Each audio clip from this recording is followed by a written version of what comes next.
The Star Wars prequels have pretty much always been some of the most criminally underrated movies of all time, but one of these stands out to me as not only being even more underrated than the other two, but quite possibly being the single most underrated movie of all time, based on just how much hate it constantly receives for the most ridiculous of reasons. And that movie is, of course, The Phantom Menace, the very first Star Wars movie, chronologically speaking. Personally, I have never understood why this movie has been so hated by so many people throughout the years. And even in these days, with several people reappraising the prequels, which, by the way, I always thought were good, The Phantom Menace is the one that still receives the least credit. And it's not even the weakest of the three prequels or anything. That goes to Attack of the Clones, which is slightly worse because of the Anakin romance scenes. I'm haunted by the kiss that you should never have given me. But I have simply had it with this movie not receiving the due credit it deserves for the, well, not quite masterpiece, but very good movie that it actually is. Let's see, which absurd criticism should I tackle first? Well, I guess I'll start with a more minor one that I don't hear tossed around too much, but mostly because it makes a good starting off point. The idea that this movie has no main character and/or no good characters. Both of which are false claims, and let me tell you why. First of all, this movie does have a main character, and his name is Qui-Gon Jinn. I mean, it should be fairly obvious that Qui-Gon is the main character, considering he is the one that we follow throughout the majority of the plot, only occasionally cutting away to other characters. It is Qui-Gon that we follow throughout on Tatooine, not Obi Wan. And the only reason I can think of that people don't consider him a main character for some reason is because he dies at the end of the movie. But that's pretty ridiculous, in my opinion. I mean, there are other movies with main characters who die by the end. In fact, that's a point that I give this movie credit for, actually being willing to kill off its main character by the end of the movie. I mean, tell me the last time you saw something like that in a movie these days. And additionally, I would like to point out the fact that not all movies have to have a main character. Have you ever heard of an ensemble cast? Like, the Avengers? But not only is Qui-Gon the main character of the movie, but he is also a good main character. And more than just that he's a good character in this movie, something the prequels are slightly infamous for is their kind of shaky dialogue here and there. But Qui-Gon is one of the few characters that doesn't have a single bad line in my opinion, and most of his lines are amongst the best in the entire movie. The ability to speak does not make you intelligent. Part of which being a credit to Liam Neeson's amazing performance. But Qui-Gon being a good character is not what I find most interesting about him. It is what he represents in the overall story of Star Wars that makes him so interesting. You see, one thing people seem to forget about the prequels is that the Jedi aren't perfect. Despite being the good guys, they make a lot of mistakes, and this is part of why Anakin ultimately loses faith in them. However, there is one exception to this rule, and that is Qui-Gon Jinn, who is still faithful to what the Jedi should be. He understands that it is about following the will of the Force and not the will of the Senators. And indeed, there would never be another Jedi as true as him until Luke by the end of Return of the Jedi and Ahsoka from around the time period of the Empire onwards. I like that he represents doing the right thing even if everybody else disagrees, as well as staying true to yourself and your beliefs. In fact, Qui-Gon is probably one of the most important characters in Star Wars, despite the fact that people constantly ignore him. Because if he hadn't died by the end of this movie, then he would have been able to train Anakin himself. And if he had been able to train Anakin himself instead of Obi Wan, then Anakin probably never would have turned to the dark side. In fact, that is the very reason why the song Duel of the Fates, the most popular music track out of this movie's amazing soundtrack,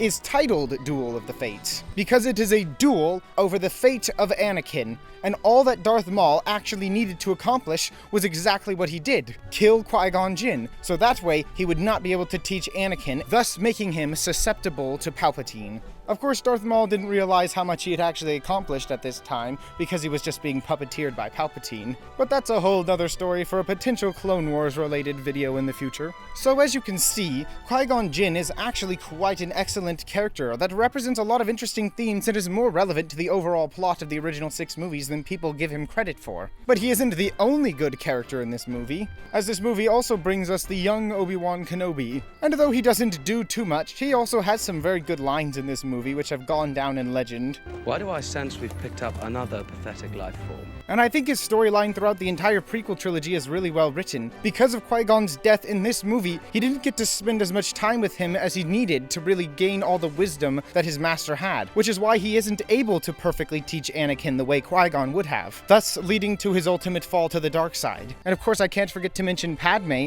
an extremely underrated character from the prequel trilogy, as I don't think it's much of a controversial opinion to say Obi Wan is a great character. But Padme, for some reason, there are still some people who think she isn't that good. But honestly, if all quote-unquote strong female characters in Hollywood were as good as Padme is in this movie, then I don't think anyone would be complaining about all these quote-unquote strong female characters. As Padme, despite being queen, is an active character who refuses to just let her people suffer, and is someone who is constantly curious of all the things going on in the universe so that she can better understand it. She is kind but stern, and doesn't break under the pressures of other people telling her what to do. Similar to Qui-Gon, she strongly believes in something and is willing to fight for the thing she believes in. And let's see, what other great characters are there in this movie? Oh dear. Looks like it's the part of the video where I have to talk about why Jar Jar Binks is not actually that bad. Like, I mean, sure, there's that scene where he steps in a pile of poop and the part where he gets farted on by some alien camel, but that's like a grand total of 10 seconds in this movie. Are we really gonna say the whole movie is bad because of those two scenes? I think not. And other than that, Jar Jar's really not that bad. Sure, he does go kinda crazy in a few scenes and maybe talks for a little bit too long, but I wouldn't call him insufferably annoying or anything like that. I mean, he's supposed to be a bit of an idiot, isn't he? That's the whole point of his character. The idea that some nobody idiot could still be a hero and be a vital part in saving the galaxy. Without him, Qui-Gon and Obi Wan would have never been able to make it to the Queen's palace to rescue her, and Padme never would have made peace with the Gungans and knew about their army in order to rescue her people. I mean, it's really quite inspirational if you think about it. And besides, not all his lines are bad. I mean, he has at least a couple of funny moments. In the grand scheme of things, he may be the weakest character in this movie, but that doesn't make him bad by default. But if I haven't convinced you with this video, then there's a much better video on YouTube made by someone else that explains pretty well why Jar Jar is not that bad of a character. And also, the more I think about it, there actually is one character who I think is slightly worse than Jar Jar in this movie, and that is young Anakin. And personally, I don't blame the actor for him being the worst character in the movie, because he is just a kid, and he definitely did not deserve the amount of hate that he got, nor did Ahmed Best, who played Jar Jar, either. I mean, it was an extreme amount of hate that they got. It's absolutely unreasonable, too, that people attacked them, the actors, who were simply playing a character, and not the person responsible for the movie, George Lucas, who also did not deserve the amount of hate that he got either, but the actors deserved the hate even less, because they were simply doing a job they were paid to do. But anyways, the reason young Anakin is the weakest character is simply because, though he tried his best, Jake Lloyd couldn't quite pull off the level of acting needed to bring the character to life properly. And thus, he feels very fake, is the best way to put it. In fact, dare I say my least favorite line in this entire movie is when he jumps off the table and says yippee. Yippee! Which may just be one of the single fakest things outside of the sequel trilogy in all of Star Wars. Oh, and also, I feel the need to debunk the absurd criticism that this movie is cliched with how it makes Anakin the Chosen One. Because the whole point of Anakin being the Chosen One is that he fails to be the Chosen One, which of course is something that's more relevant to Revenge of the Sith than this movie. But the same logic still applies here because it's all part of the same story. George Lucas wasn't using the Chosen One trope to be lazy or cliche, but in order to subvert the Chosen One trope. Okay, got that? I don't want to hear any more complaints about Anakin's just a cliche Chosen One, because he's not. But on the bright side, whenever he isn't talking, he isn't actually too bad, such as in the absolutely spectacular pod racing scene, which is one of the only scenes in this movie that pretty much no one complains about, because there's basically nothing wrong with it on any level. In fact, you'd have to be crazy not to get goosebumps at least once while watching this. And part of the reason it's so satisfying is because the sound design is immaculate.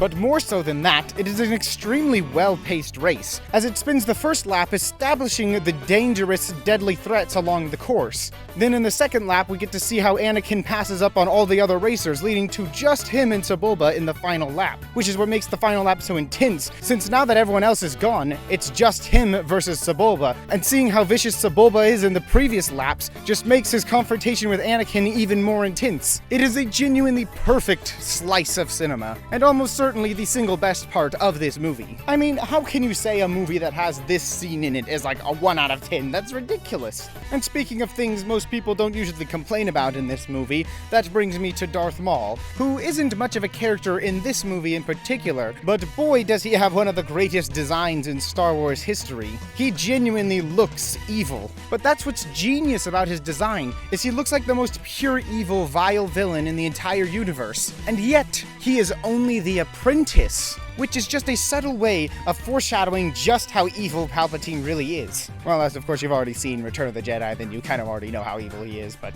I'm talking as if you were going in chronological order. Oh, speak of the devil, that brings me to my next point. Palpatine, who may as well just be the devil, but that's besides the point. The main point is that he is a fantastic character in every movie that he appears in, except The Fall of Skywalker, which he sucks in that movie. And that is because he is one of the greatest villains in all of cinematic history. And someone on YouTube has already made a video about why he's so great, which you should also check out along with that Jar Jar one. Though the thing I like most about Palpatine, surprisingly, isn't the deliciously evil performance by Ian McDiarmid, but rather just how clever of a villain he actually is, constantly manipulating everyone and pulling the strings, while doing so little of the work himself. I mean, why bother destroying all your enemies when you can make them destroy themselves? And then swoop in like a hero at the last second and take control of everything. And of course his master plan all starts here in this first movie chronologically. Except for some reason, despite how good of a plot Palpatine's plan actually is, people complain about the plot of this movie all the time. Oh my goodness. Ew. Political discussions and trade negotiations. It's so boring. If I had $1 for every time I heard someone complain about the politics or trade negotiation stuff in this movie, I'd probably have enough money to buy a Lego Death Star. And these complaints are some of the most absurd complaints I've heard of a plot in any movie ever. I mean, first of all, the complaint is completely subjective. By saying you thought it was boring, you're not actually saying there was something wrong with it, but that you simply didn't like it. And secondly, and even more stupidly, is when people say that the plot of this movie is confusing. What? I have never understood this complaint, because outside of probably the first time I watched this movie when I was too young to understand anything, I have always understood the plot of this movie, or at least enough of it to understand all the major points. In my opinion, saying that you don't understand the plot of this movie is doing more of a disservice to yourself than being a valid criticism of the movie. And if for some reason you still think the plot of this movie is confusing, well, get ready, because I'm about to explain to you the plot of The Phantom Menace. The greedy Trade Federation wants to increase their wealth and power, and so they try to take over Naboo and its riches. But in order to avoid legal actions being taken against them, they try to force the Queen to sign a document that will make their invasion illegal.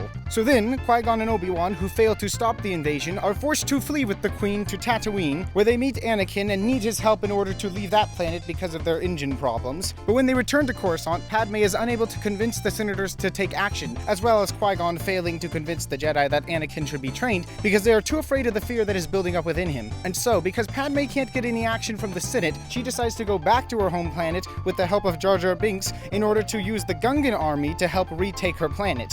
Meanwhile, Darth Maul is sent to stop Obi Wan and Qui-Gon, and manages to kill Qui-Gon in the process, leaving Anakin without the teacher that he needed. And all of this was secretly being manipulated by Palpatine in order so that he could become the next Supreme Chancellor. As you can see, it's really not that complicated. It's certainly not more complicated than your average action-adventure movie, and certainly not on the same level as most mystery movies. Additionally, I really don't understand the complaint that all these political scenes are boring, because they are some of the most important driving factors in the plot. If you're actually paying attention to what's going on, you won't find these scenes boring. So that's the only conclusion I can draw, is that people weren't actually paying attention to the movie, because that's the only way you could both not understand the plot and find these scenes boring. In fact, one of the things I quite like about these political scenes is it shows us the many different perspectives of many different species and aliens and peoples across the galaxy. It makes the world of Star Wars feel 10 times bigger than it ever did in the original trilogy. In fact, the prequel trilogy trilogy's single greatest achievement may be its world building.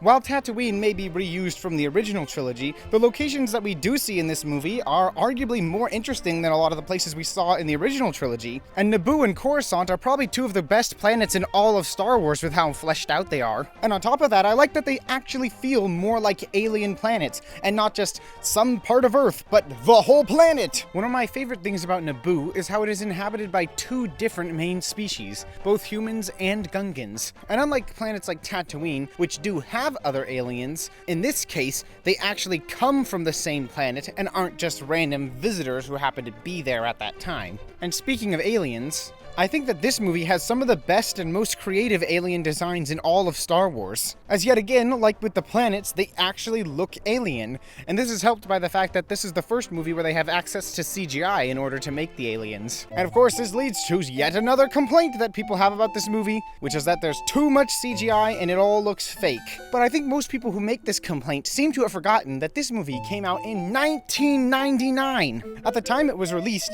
it was considered revolutionary. No one had ever seen a movie like it, and the effects back then actually looked quite good, so most people didn't actually mind that there were a ton of special effects in CGI because it was so interesting and new. And honestly, I don't think they have aged that badly. I think most of the CGI in this movie still looks decent today. I've seen movies and shows these days that look about the same or even worse with the quality of their CGI. And if George Lucas hadn't made this movie, who knows? This technology that he proved by making this movie might never have been used in the future to make all these iconic characters like Gollum and Davy Jones possible. So how about, instead of complaining about the CGI in The Phantom Menace, we actually thank it for the advancements it made in cinema and special effects. Oh, and another complaint that some people have about the aliens in this movie, which is quite possibly the single most absurd and ignorant complaint out of all the complaints I've heard lodged against this movie, that some of the aliens are racist stereotypes. Which is honestly such a stupid complaint that I honestly don't want to even give it air to breathe. In fact, I'm just gonna let George Lucas explain this one instead. The movie is pretty neutral. It is in outer space. These are aliens. How in the world you could take an orange amphibian and say that he's a Jamaican? I mean, even the idea of taking his ears and calling them dreadlocks is kind of a strange stretch as far as I'm concerned. I mean, it's completely absurd. I know there was a lot said after The Phantom Menace came out. A lot of people seemed to think that they were Japanese voices, and there was some, unpleasant kind of slight on economics and world geopolitics. It wasn't like that at all. I know what went into characterizing that voice. Other people may have other ideas about what intentions George did or did not have. You can't listen to all those critical voices. You have to just get on and do the job that you've chosen. But I know that, George is not the kind of person to put any secretive slights in his movies. He's not made that way. And thus, I never want to hear another complaint about how this movie is supposedly so racist, because it is not. Not even slightly. Also,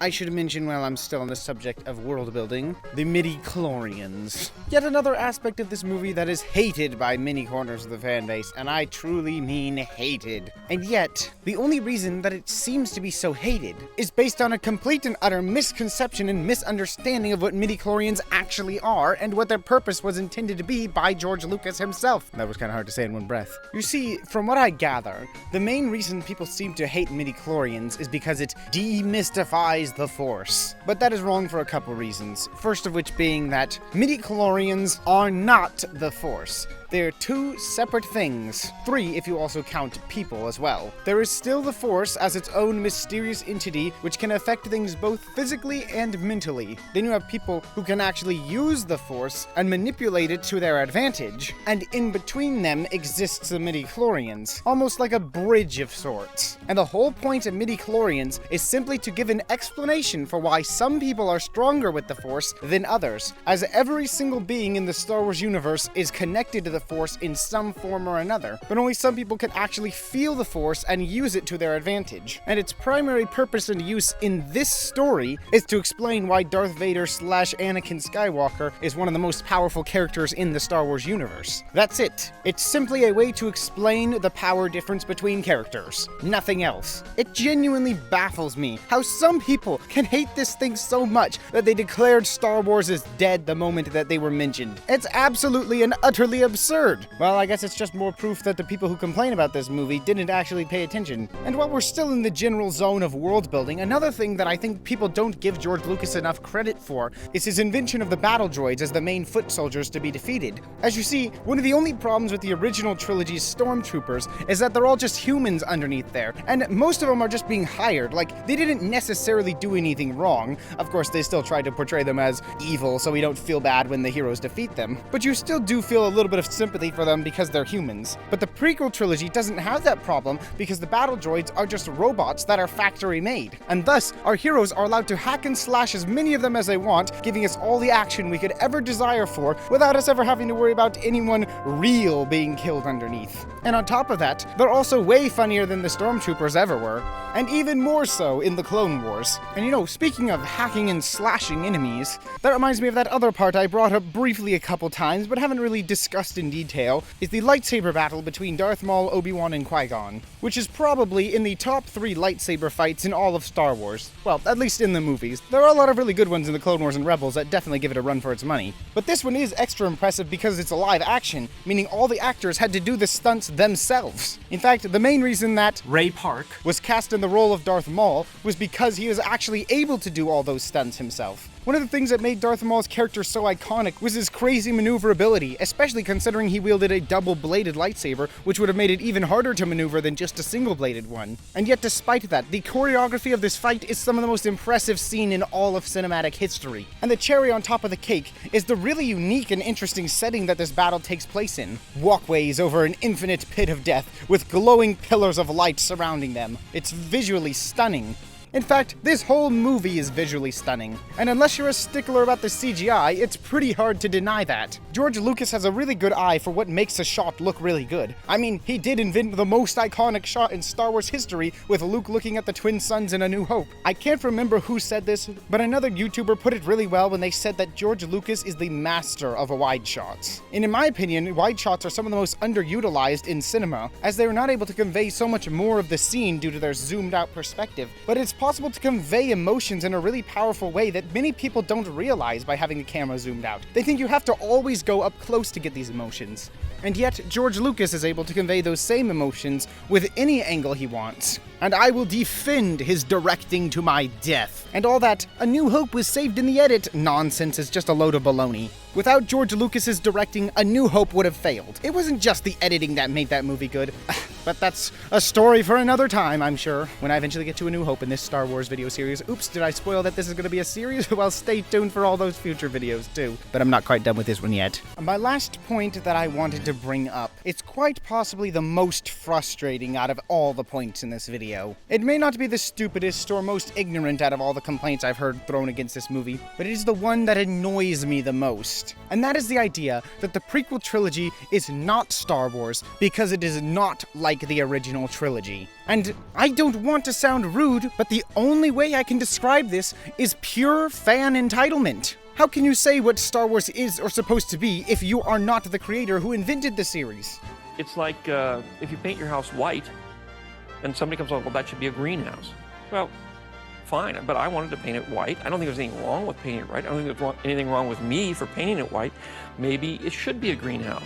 But I didn't want it to be a greenhouse. I wanted it to be a White House. And what's more, George Lucas always had an idea of what he wanted to do with the prequels even before he made the original trilogy. I'm sure it changed a little bit along the way before he actually made it, but there was always going to be a Republic. There was always going to be a Clone Wars. I mean, it's even mentioned in A New Hope, the very first movie released. And there was always going to be a story about Anakin being a Jedi who eventually fell to the dark side. But just because it wasn't exactly aesthetically perfectly matched to the original trilogy with TIE fighters and X-Wings and the Death Star and stormtroopers. Apparently, it's not Star Wars. And my personal opinion on this matter is quite literally the exact opposite. I'd rather each and every Star Wars movie and time period be completely different and distinct from each other. In fact, my favorite Star Wars time period of all is the Old Republic. And if you haven't played those games, you definitely should check them out. They're pretty much all masterpieces. And that era is completely aesthetically different from any of George Lucas's eras, or Disney's. And one of the complaints in this category that is aimed specifically at The Phantom Menace is that this movie is too childish somehow. You know, even though it's the one where the main character dies at the end. No, but apparently because it has a kid version of Anakin and Jar Jar takes up a lot of the screen time, apparently it's too childish. And thus, it is not Star Wars. Except people who say this seem to have forgotten that this is the first movie chronologically speaking. And I believe the whole point of George Lucas giving this movie a lower scale and more of a comedic element, as well as a prominent child character, was to show the innocence and simplicity of the world before everything went wrong in the later movies. And that's one of the things I like most about The Phantom Menace, is just how much it stands out from all the other movies. It truly feels like a different time, which is exactly what George Lucas was going for, and I think he succeeded stupendously in this category. One of the reasons I enjoy coming back to this movie over and over again is just because there is no other Star Wars movie that can give you an experience quite like The Phantom Menace. And that is why I think it is one of the most underrated movies ever made. Well, now that you've made it to the end of this video, I would like to recommend that you also check out my second channel, Rockotar Gaming, which I recently revived because I decided that I actually wanted to make gaming videos after having previously decided that it was too much work while also doing my main channel. Hopefully I can manage both, but it'll be a lot more worth making the videos if I get more viewers since, well, the views haven't been exactly impressive thus far, hence why I'm promoting myself. Additionally, you could also follow me on several social media platforms such as Twitter/X, Instagram, Reddit, Letterboxd, Serialized, Backlogged. Or if you want to go a step further, you can support me on Patreon, where you'll get access to early videos as well as being able to influence the kinds of videos that I end up making in the future. But wait! Don't go just yet. If I still have your attention, then I would like to recommend watching this video over here, which I put a lot of time and effort into making. It's a really good one. I mean, you should definitely check it out. Or if that's not your cup of tea, then I'm sure something in this playlist over here will be. But most importantly of all, always remember to be iconic.